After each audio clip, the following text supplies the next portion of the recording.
Muy buenas tardes y mi agradecimiento al Rotary Club por haberme invitado a esta jornada. El tema es muy ambicioso, el que han propuesto, y sobre todo para abordarlo en 20 minutos. De manera que voy a hablar no solamente en clave telegráfica, sino que limitándome a 2 o 3 cuestiones en esto de qué pretendo para la Argentina, es decir, qué me gustaría que la Argentina consiga. Sería muy cómodo decir, me gustaría que la Argentina fuera como los países nórdicos, tal como The Economist publicó a comienzos de año como ambición de la mayoría de los países europeos. Pero estamos tan lejos de eso que sería absurdo decirlo. Hay comparaciones sensibilizadoras. Quiero decir, hay comparaciones que sugieren cosas, aunque no nos digan exactamente cómo debemos operar. Y yo voy a apelar a una comparación sensibilizadora para avanzar.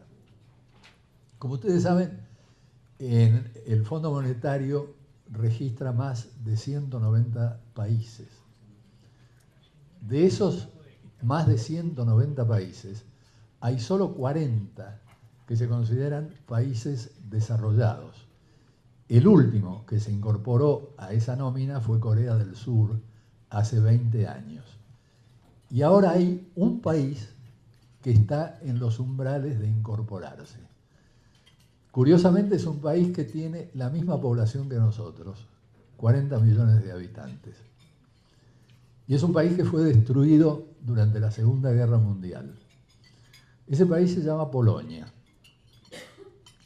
y está llegando a los $15.000 per cápita de Producto Bruto, que es uno de los requisitos para entrar al club de los desarrollados. Ahora, ¿por qué me parece que nos puede ayudar el caso de Polonia? No porque Polonia sea ni remotamente parecida a los países nórdicos, ni remotamente un ejemplo de igualdad social como a mí me importa, pero en cambio tiene ciertas características que nos pueden ayudar a pensar la Argentina. Una de esas características es que desde 1991, es decir, desde hace 26 años, ha crecido a una tasa promedio del 4% anual estable. En ningún año tuvo crecimiento negativo. Ahora, ¿a qué se puede atribuir esto? Hay un factor importante que todos los gobiernos han cuidado, que es la austeridad fiscal. Pero hay otro factor que yo quisiera resaltar, y es que Polonia se ha convertido en un país industrial. El 33% de las exportaciones de Polonia son exportaciones industriales. El máximo al que llegamos nosotros ocurrió en 1974 y fue el 25%, cuando maduraron las industrias de sustitución que propulsó el desarrollismo. La dictadura de 1976 arrasó con lo que había de desarrollo industrial en la Argentina, entre otras cosas. En el caso de Polonia, me gustaría marcar que el desempleo es muy bajo, atribuible esto precisamente al factor industria. La industria es una gran generadora de empleos. En segundo lugar, la pobreza es muy baja. Es más baja que en Estados Unidos, que en Gran Bretaña o que en España. Y tiene una característica que quiero subrayar. La forma en que se mide la pobreza, como en otros países europeos, no es la forma absurda en que medimos la pobreza nosotros a partir de una línea de pobreza, por analogía con la línea de flotación de los barcos, ¿no es cierto? sino que toma en cuenta el ingreso total del país. Y entonces se saca la mediana del ingreso total y aquellos que están por debajo del 60% de la mediana son considerados pobres. Es decir, pueden tener vivienda y hasta pueden tener un autito, pero son pobres porque la pobreza se estima no de manera absoluta, sino de manera relativa. Y este me parece que es un ejercicio muy importante a tener en cuenta. Ustedes me dirán, y yo voy desesperado mirando mi reloj, ustedes me dirán, ¿por qué no podemos crecer en base a los productos del agro? ¿Por qué no podemos crecer como una economía basada en commodities? Bueno, hay 3 casos en que eso sí ha ocurrido. Y son los casos de Noruega, de Australia y de Nueva Zelanda. Pero algo que va a herir el orgullo de los argentinos es que Noruega, Nueva Zelanda y Australia tienen entre 5 y 10 veces más recursos naturales que nosotros. Nosotros no tenemos los recursos naturales suficientes para el tipo de crecimiento de esos países. Por eso el camino para la Argentina es la industrialización. La industrialización, incluidos los productos del campo. No podemos seguir exportando soja sin industrializar.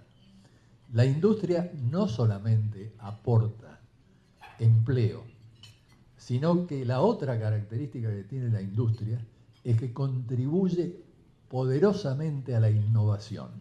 Fíjense ustedes que de los países industriales, estoy hablando de los países desarrollados, el 80% de las innovaciones tecnológicas provienen de la industria. Es un dato a tener en cuenta. Salto de Polonia, el país de baja pobreza al que aludía antes, a referirme al tema de la pobreza en Argentina. Y a referirme al tema de la pobreza para hacer un cuestionamiento. Es corriente en los medios de comunicación, en las reuniones, que todo el mundo lamente que haya un 30% de pobres en la Argentina. Desde ya les aclaro que la cifra es absolutamente arbitraria. Y es absolutamente arbitraria porque tal como lealmente reconoció Todesca a cargo, ¿no es cierto?, del INDEC, no está en condiciones todavía el INDEC de proporcionar datos sino sobre el ingreso. No está en condiciones de proporcionar datos sobre vivienda, sobre educación, sobre salud. De manera que ese es un 30% que yo considero que subestima fuertemente la pobreza. Y reconozcámoslo, al nivel a que está estimado este 30%, quien está en el 10% por encima de este 30% también es pobre. La cuestión es la siguiente, que desde mi punto de vista, el principal problema de la Argentina no son los pobres, el principal problema de la Argentina son los ricos. Mahatma Gandhi, lo voy a parafrasear, diría, nos sobran recursos para que todos podamos vivir decentemente, pero no nos sobran recursos para la voracidad de algunos pocos. Es decir, el problema es la desigualdad social. Y ahora se habla, y se habla, y se habla de la reforma impositiva. Voy a volver a citar a Martínez de Oz. Martínez de Oz cambió la matriz impositiva argentina durante la dictadura militar en una forma que yo no conozco que se haya hecho en otro lado del mundo. De una matriz relativamente progresiva se pasó a una matriz francamente regresiva. Y les voy a dar, desesperado por el tiempo, un par de ilustraciones a este respecto. Antes de eso, quiero subrayar una cosa. nos cansamos de estar leyendo en los diarios y hablando acerca de la alta presión fiscal que hay en Argentina, ¿verdad? Es el país con la más alta presión fiscal del mundo. Y esto es cierto. ¿Cómo se compadece con lo que estoy diciendo? Bueno, porque esta presión fiscal se debe fundamentalmente a otro tipo de impuestos que no son progresivos. Por ejemplo, ingresos brutos. Es decir, las provincias, debido a las distorsiones enormes de la coparticipación federal, se ven ahogadas y entonces apelan al ingreso bruto como recurso fiscal. Y al impuesto inmobiliario, pero no urbano, solamente urbano quiero decir, no sobre tierras.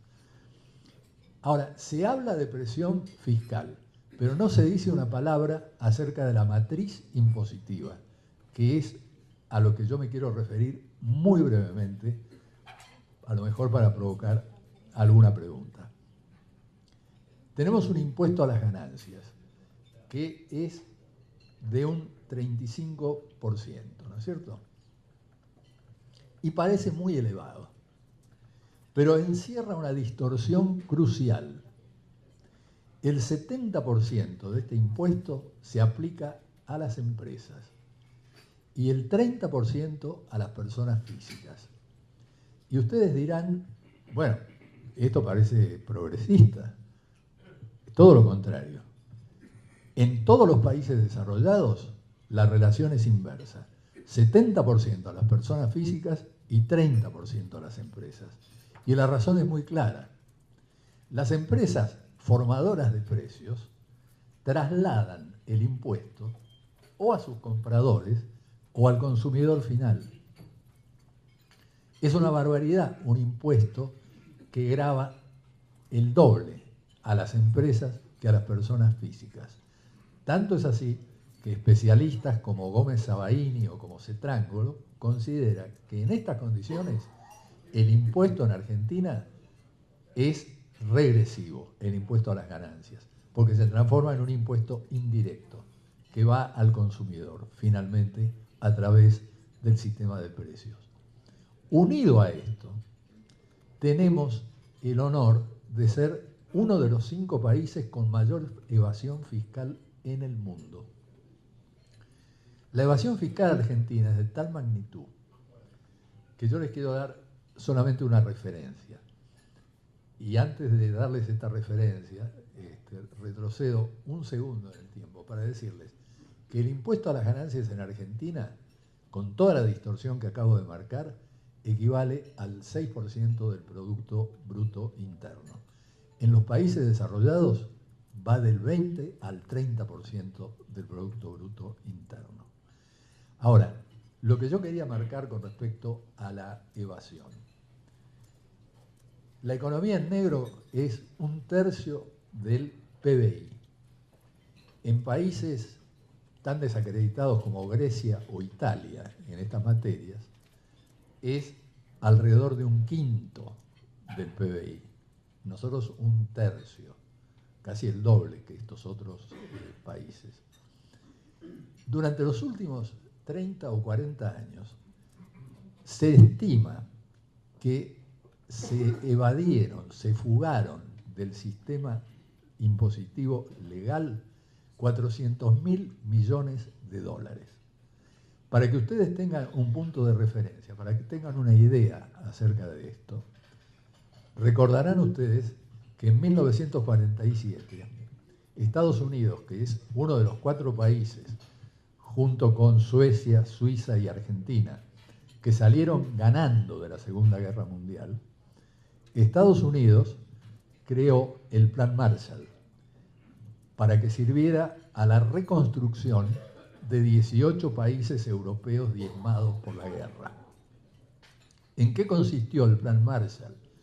En 13.000 millones de dólares a entregar en 4 años, la mitad en préstamos y la mitad en donaciones. Si esos 130.000 millones de dólares se actualizan al 2016, da 130.000 millones de dólares. Quiere decir que Argentina en los últimos 30, 40 años sacó del país 3 planes Marshall completos.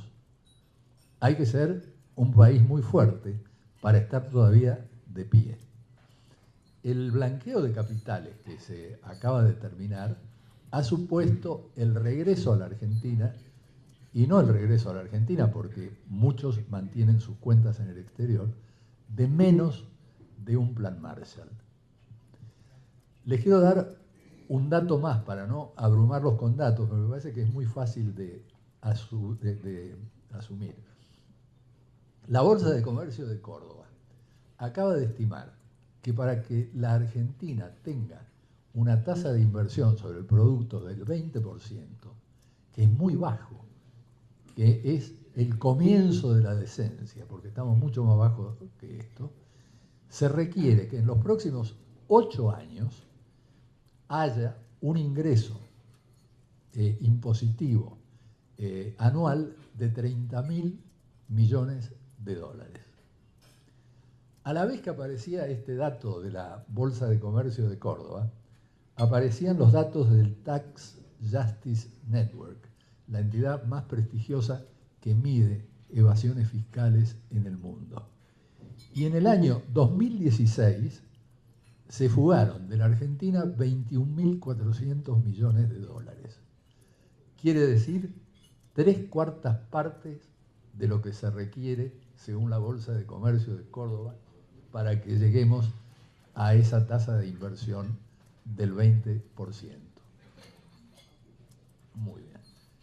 Como me quedan 5 minutos, entonces lo voy a dedicar al tercer tema para tal vez irritar a algunos y dejar a otros con alguna pregunta.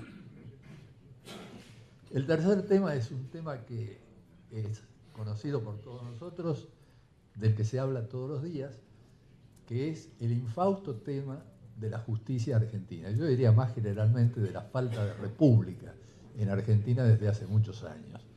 Yo he cuestionado siempre este lugar común. Los lugares comunes son muy difíciles de cuestionar porque la gente retorna y retorna a ellos. Me tomo un minuto al pie de página para decir esto. A mí me irrita fuertemente que se hable de paraísos fiscales. Y me irrita fuertemente porque en realidad la revista Business Week en 1960, cuando empezó a crecer la evasión en Estados Unidos, introdujo los términos tax haven, H-A-V-E-N. Bien. En Francia, ellos dicen que fue involuntario, yo dudo, yo creo que fue un error totalmente intencional, tradujeron esto como si en vez de haven dijera heaven, en vez de H-A-V-E-N, H-E-A-V-E-N. Y entonces lo tradujeron como paraíso fiscal. A partir de ahí se siguió traduciendo como paraíso fiscal en los distintos países, incluidos el nuestro.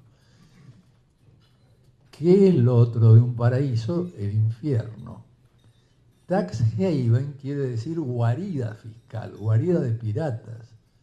¿Qué es lo otro de guarida? Un lugar decente. Cierro la nota al pie de página y vuelvo al cuerpo. Estaba hablando de la República y de la necesidad que tenemos de República. Y digo que yo siempre cuestioné, lo mismo que esto de paraíso fiscal, yo siempre cuestioné la idea de que en 1983 regresó la democracia a la Argentina, el famoso retorno de la democracia. Digo yo, para que algo vuelva tiene que haber estado antes. ¿Y cuándo hubo antes democracia republicana en la Argentina? Va a ser muy difícil que ustedes me lo prueben, salvo que se remonten a los 6 años de gobierno de Alvear. Porque ni siquiera el gobierno de Irigoyen califica para esto y estoy abierto a la discusión para probarlo. Pero voy a lo mío. En 1992,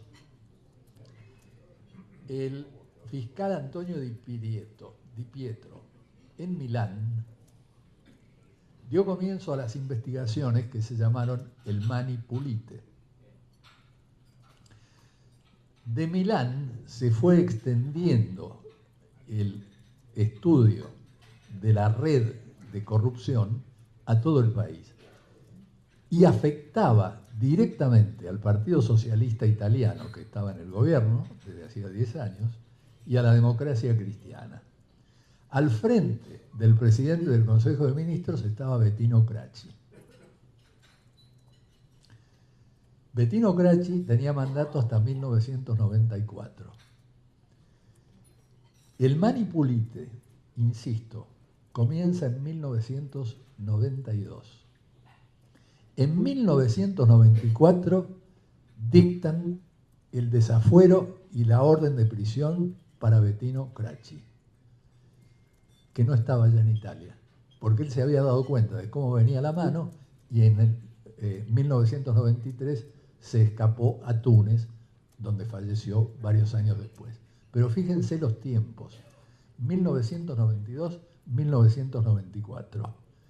Hubo 1.233 condenas, 30 políticos se suicidaron por la vergüenza de haber sido corruptos. Vengamos más cerca, vengamos al Lava Jato, que todos han escuchado nombrar, es decir, el proceso que ha desencadenado Sergio Moro en Brasil. El Lava Jato comenzó en julio del 2013. Julio del 2013. Es decir, estamos a escasos 4 años de su comienzo. Ya renunció y fue arrestado el expresidente de la Cámara de Diputados, el expresidente de uno de los principales partidos, el gobernador de Río de Janeiro, además de que está preso Odebrecht y sus secuaces, y ahora se acaba de dictar la condena de Lula. No han pasado 4 años. Y si ustedes se fijan, la Corte Suprema de Nueva York, el 21 de diciembre de 2016, reveló que había recibido sobornos de Odebrecht, tanto Ollanta Humala, presidente de Perú, como Alejandro Toledo, expresidente de Perú.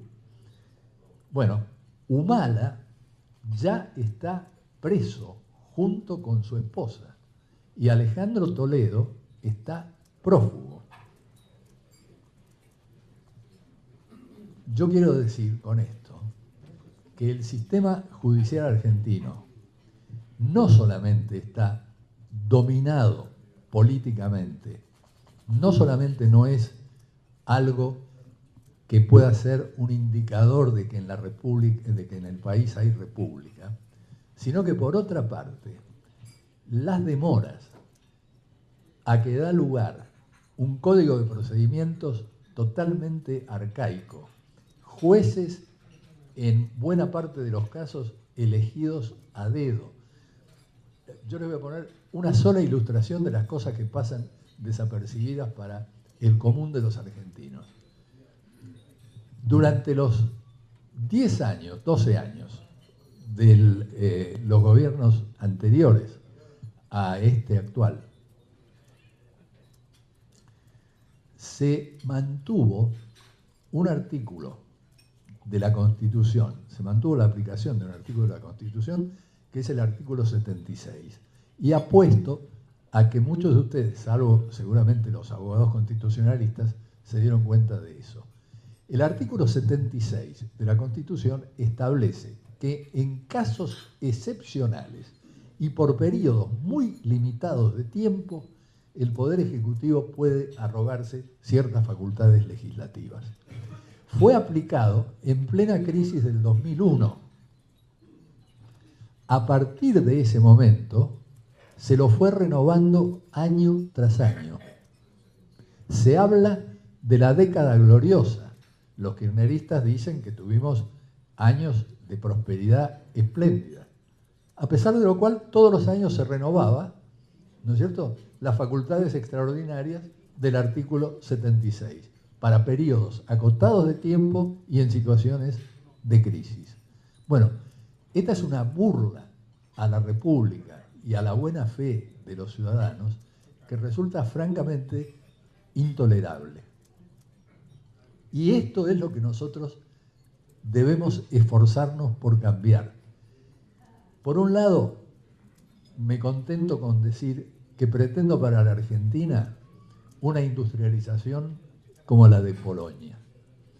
Por otro lado, que deseo para la Argentina una lucha franca contra la evasión que comience por cambiar la matriz impositiva del país y no fijándose únicamente en el tema de la presión fiscal. Con los niveles de evasión que hay en la Argentina es imposible pensar en cualquier desarrollo del país. Y además hace falta una reforma judicial profunda e inmediata, porque acá nos llenamos la boca hablando de reforma impositiva, de reforma judicial, pero siempre se patea la pelota para adelante porque son más importantes las urgencias electorales. Me parece que me ajusté al tiempo. Muchas gracias.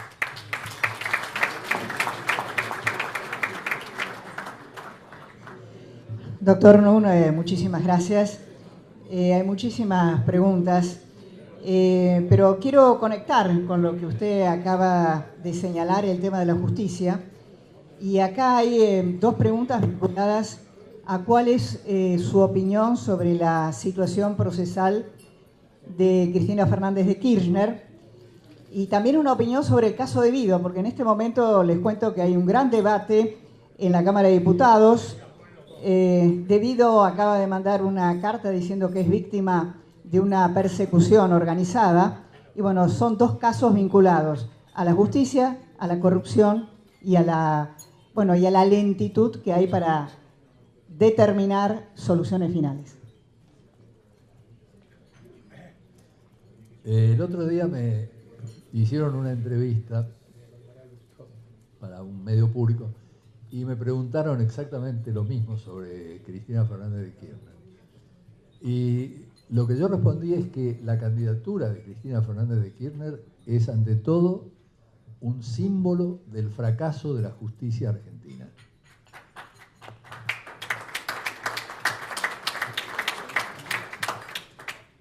No es admisible siquiera pensar que una persona con las cargas y las pruebas que hay acumuladas a su respecto pueda ser candidata legítimamente. Pero en este país estamos acostumbrados a todo, porque estamos acostumbrados a un fraude del que no se habla casi, que son las candidaturas testimoniales. Y ahora vuelve a haber candidaturas testimoniales. Candidatura testimonial quiere decir, es un engaño, porque me presento como representante cuando no voy a ser representante. Votame como representante, pero yo no voy a asumir como representante. Bueno, esta es una barbaridad, es inimaginable en otros lugares. Y la gran picardía, la gran viveza argentina que nos ha traído donde estamos. Los polacos son más tontos. La otra pregunta era la pregunta por Debido. Yo creo que hay una cosa elemental. Además de que el Código de Procedimientos es arcaico, además de que los jueces, sobre todo los jueces de la justicia federal, son pocos los que resisten un análisis de sangre, me parece que hay un elemento muy fuerte a considerar.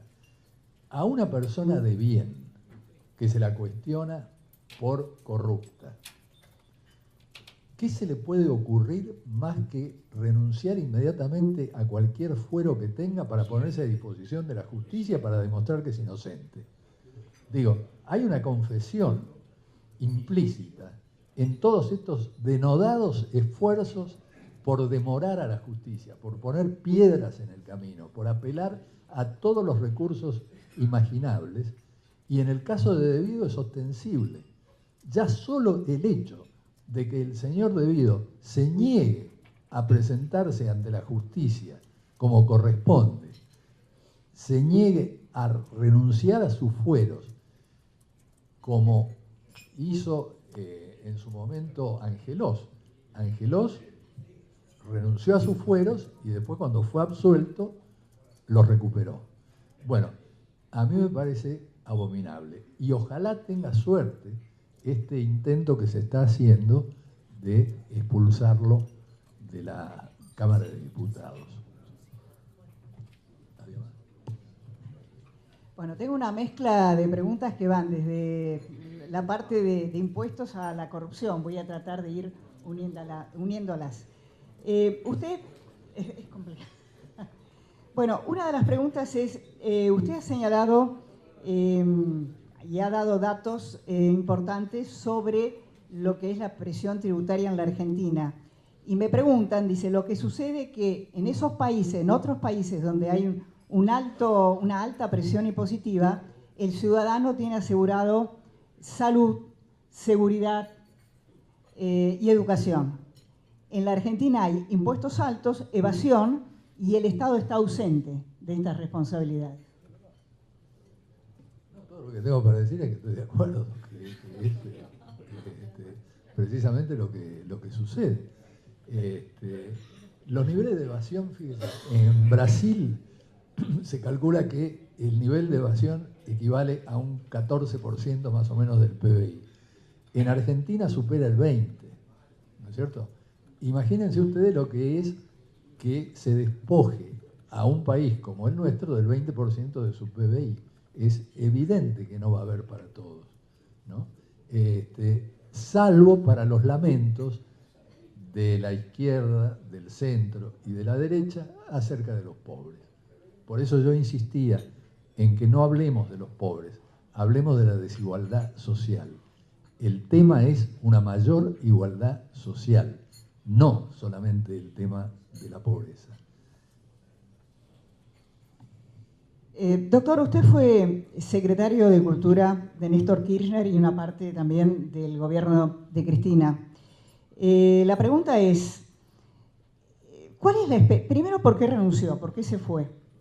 Y después, si puede detectar alguna diferencia en cuanto al interés por la cultura entre Néstor y Cristina o ambos compartían la misma distancia, digamos, por decirlo de una manera elegante.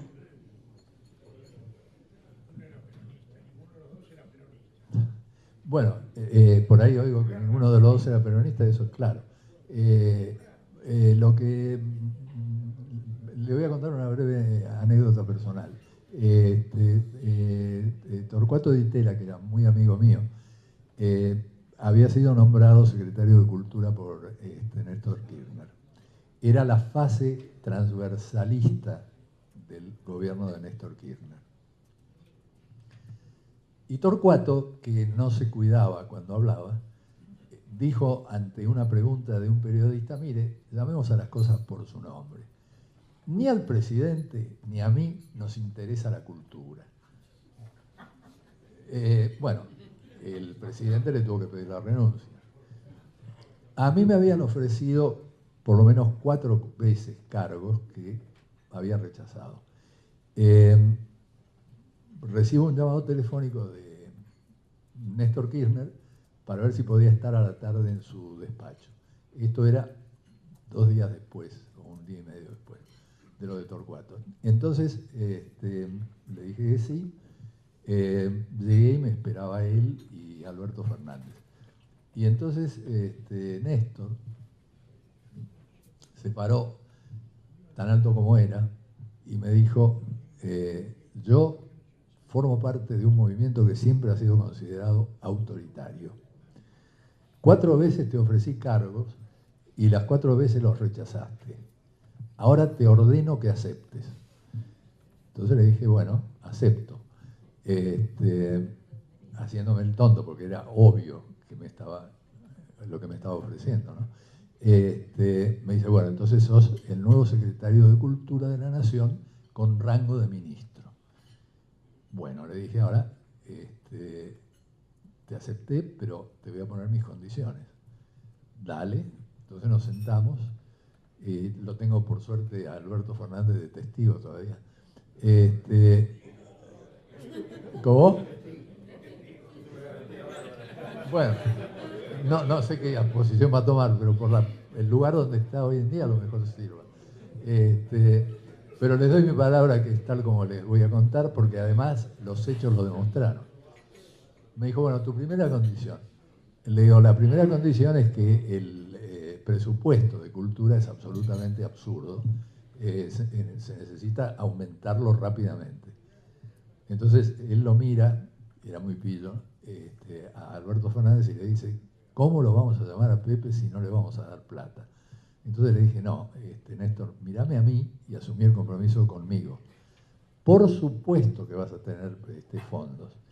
Y debo confesar que me duplicaron el presupuesto, lo que todavía tampoco era mucho, pero cada vez que requería fondos, me daban los fondos.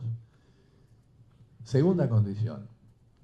La segunda condición es que a mis colaboradores, el único que los designa soy yo.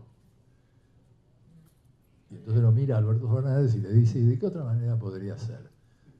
Le digo, no, Néstor, mírame a mí.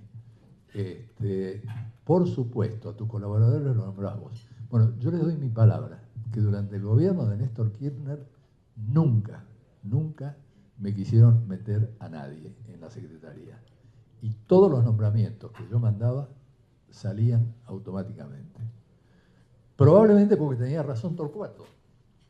Probablemente porque la cultura no les importaba mucho. Pero el hecho es que la Secretaría la transformé en una especie de ONG, un lugar absolutamente pluralista.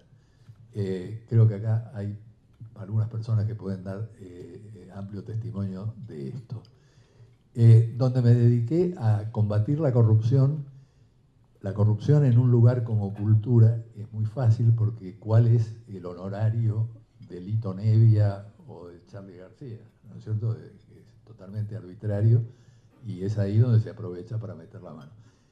Cada vez que yo intuía que esto estaba pasando, desplazaba al funcionario. Y acá ustedes tienen otro tema, que es lo que uno puede hacer es un sumario administrativo, ¿no es cierto? Y que eso después pase a la justicia. Generalmente el sumario administrativo que uno hace va a instancias superiores y ahí se queda congelado. Es decir, es muy poco lo que uno puede hacer directamente, salvo dar una cachetada. Y tiene otro inconveniente. El otro problema que hay es que usted desplaza a un funcionario, y eso lo aprendí en la experiencia, y este funcionario no vuelve a la vida civil, a la vida privada, porque hizo su carrera en el sector público, y hay un corte entre el sector público y el sector privado que es notable. Entonces, al queda flotando, esperando a ver dónde reengancha. Y después descubrí que hay fondos clandestinos para mantener a la gente durante esos periodos de transición. Cuando reengancha, usted no sabe si va a reenganchar en un lugar desde el que le pueda hacer daño. Por ejemplo, un funcionario muy importante que yo eché, reenganchó, ¿dónde? En la Secretaría de Comunicaciones. Y entonces me bombeaba la publicidad de todos los actos de la Secretaría de Cultura. De manera que hay falta de alicientes para muchos funcionarios de despedir, de echar a gente de la que sospecha que está envuelta en procesos de corrupción. Lo mejor que puedo decir con respecto a Cristina es que Cristina no había estado en esa reunión, que el error mío consistió en que los compromisos los tomó Néstor. Entonces, al poco tiempo de asumir Cristina, me empezaron a aparecer personajes que ella mandaba para que los designara en la Secretaría de Cultura. Y yo me negaba sistemáticamente. Y peces muy gordos, tanto que algunos han ido a cargos expectantes, que solamente les revelaré si me pagan. No, bueno, entonces, el distanciamiento con Cristina, que efectivamente manifestaba más inclinación por lo que hacíamos en cultura que Kirchner, respondiendo a esa pregunta. Por ejemplo, yo lancé un programa que se llamó Libros y Casas. Y ahí puedo dar testimonio acerca de Debido. Les explico por qué. Muy brevemente. Porque cuando comienzan los programas de vivienda, los grandes programas de vivienda que lanza el Ministerio de Planificación, a mí se me ocurre la idea de que las casas que se entregaban sin muebles tuvieran un único mueble, que fuera una biblioteca con libros. Y entonces me organicé, les pedí que me pasaran un calendario de las inauguraciones de barrios que iban a ser, de conjuntos de viviendas, a lo largo del año, y entonces, bueno, logré el apoyo de las editoriales. Les voy a hacer una pregunta yo a ustedes. Como no había reuniones de gabinete, únicamente uno podía hablar, por ejemplo, con Kirchner, en los aeropuertos o en alguna reunión festiva que había. Entonces, en una, yo lo llevo aparte y digo, mira, te quiero contar que lanzo un programa que se llama Libros y Casas, que de paso después lo replicaron muchos otros países de América Latina. Y entonces me dice, qué bueno, metele. Hay un libro, eso sí, que no puede faltar. ¿Qué libro? Me dijo. Yo también temblé y pensé en eso. No, me dijo el Nunca Más. Ahora, el Nunca Más, con todo respeto, es un mamotreto, muy repetitivo, que no es para que lo lea. Entonces, lo que hice fue contratar 2 periodistas que redujeron el Nunca Más a un formato de unas 140 páginas, que era perfectamente legible. Bueno, todos los primeros tiempos fueron espléndidos. Se entregaban las bibliotecas las hacían en general o en las cárceles, el mueblecito, o las intendencias, ¿no? Y entregábamos un número de libros que rondaba los 20, y generalmente las provincias incorporaban libros propios de la historia provincial. El aprendizaje mío fue que con eso no bastaba, sino que al poco tiempo tuvimos que mandar por 2 meses gente que enseñara a la gente cómo se usaba la biblioteca, ¿no? Y cómo se manejaban los libros y cómo se leía, qué sé yo. Cuando le conté de esta iniciativa a Raúl Castro en una visita oficial a Cuba, me dijo, no me dijo, pero me dijo, esto nosotros no lo tenemos, porque nosotros tenemos bibliotecas comunitarias, pero es una gran idea, vamos a hacerla para las casas. Y efectivamente lo hicieron para las casas, así que eso lo tomó Cuba de Argentina. Del diario El Excelsior de México me llamaron para decirme que ellos sabían de esta iniciativa, pero que el presidente de México había hecho una transmisión especial por cadena nacional para anunciar el plan Libros y Casas, sin decir una palabra de la Argentina. Claro, entonces yo le dije que no importaba, que estaba todo bien, porque querían hacer un escándalo contra el presidente, que eran iniciativas universales. Bueno, y la historia termina porque está el rechazo mío a todos los funcionarios que quería meter Cristina, que me llaman para conversar y ahí tuvimos una discusión muy fuerte. A la salida de esa discusión, que fue muy fuerte, incluso porque ella me decía que yo cuestionaba que no estaban haciendo nada por la industria y qué sé yo, te voy a mostrar. Y entonces me muestra un papel donde estaba escrito en tipo 14, digamos, cuáles eran los sectores que estaban creciendo. Y después venía todo un apéndice en letra muy chiquita que hablaba de todos los sectores que no estaban creciendo, ¿no? Le digo, ¿no ves, Cristina, que te están engañando? ¿No ves que vos a lo sumo vas a hojear estas páginas iniciales? Bueno, simultáneamente, entonces cuando salí, quiero no perderme en 2 cosas, en 2 detalles. Cuando salí, estaban afuera la Marcó del Pont y Jorge Tayana, que ahora es candidato. Y los dos me dijeron, che, pero se oía que hablaban en voz muy alta. Le digo, bueno, porque discutíamos. Pero ¿no sabés que con Cristina no se puede discutir? Hay que escucharla. Digo, bueno, eso hablarán ustedes, pero yo no. Bueno, ese, digamos, fue un elemento importante. Señor Nur, muchísimas gracias. Ha sido un gusto tenerlo acá.